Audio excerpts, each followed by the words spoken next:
सारी चीज़ों के लिए वीडियोस आती रहेंगी।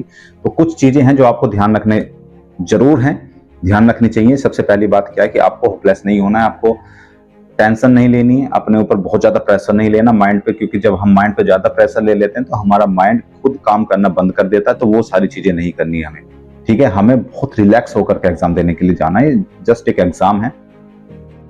दूसरी बात कि आप समय से पहले जो सेंटर है वहाँ पहुँचेंगे। कहीं ऐसा ना हो कि आप लेट, क्योंकि मैं एग्जाम कराता हूं तो मुझे पता है कि बहुत सारे बच्चे ऐसे होते हैं जब गेट बंद हो जाते हैं तो उसके बाद आते हैं, और बाद में आने के बाद में कितने भी गेट पीट लें, वो कुछ भी कोशिश कर लें, आपको अंदर नहीं किया जाएगा, आपको अंदर नहीं लिया जाएगा। बहुत बच्चे ऐसे बाद में रह जाते हैं, 5 से 6 बच्चे। तो उनको, उनके जैसी परेशानी आपको ना हो तो सबसे पहले अपने सेंटर पे 1 या 1.5 या 2 घंटे पहले पहुंच जाए, वहां का एनवायरमेंट चेक कर लें, किस एनवायरमेंट में हमें एग्जाम देना है, वहां से रूबरू हो जाएं, वो सारी चीजें, ठीक है? दूसरी बात। तीसरी बात क्या है कि जो भी आपके एडमिट कार्ड में निर्देश लिखे गए हैं उन निर्देशों को जरूर पढ़ लें। आपके क्या डॉक्यूमेंटेशन चाहिए, आपको फोटोकॉपी चाहिए, ओरिजिनल चाहिए, फोटो चाहिए या पेन चाहिए, जो भी कुछ चाहिए आपके निर्देश में जरूर पढ़ लें।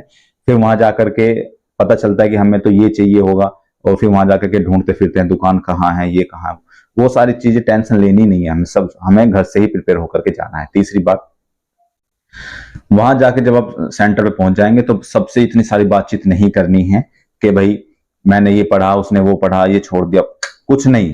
हमें सिर्फ अपने एग्जाम पे फोकस करना है। हमें इस चीज से कोई मतलब नहीं है कि किसने क्या पढ़ा है क्या नहीं पढ़ा है, हमें सिर्फ अपने एग्जाम से मतलब है, बाकी किस चीज से मतलब नहीं है। एग्जाम देने के बाद खूब चर्चा करो, खूब बातें करो, किसी ने नहीं रोका है, ठीक है? उससे पहले बहुत कम अब बातें करनी है।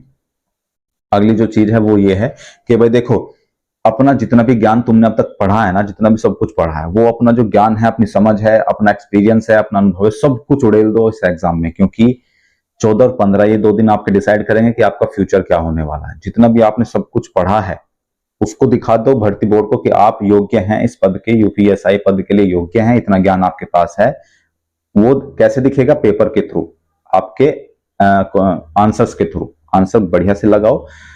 तीसरी जो लास्ट बात है वो ये है कि भाई अपना जो एग्जाम है वो समय से पहले खत्म करो, 1:40 1:45 तक खत्म कर लो, क्योंकि उसके बाद आपको रिवीजन भी करना है, बबल भी भरने होते हैं, तो उसमें भी समय जाता है। तो ये बातें भी ध्यान रखना कि जितना जल्दी हो सके उतना जल्दी एग्जाम को खत्म करो। सबसे मेन बात क्या है वो ये है कि एक एक क्वेश्चन के लिए लोग लड़ रहे हैं, संघर्ष कर रहे हैं, एक एक क्वेश्चन के लिए। तो कैलकुलेशन में गलती होने के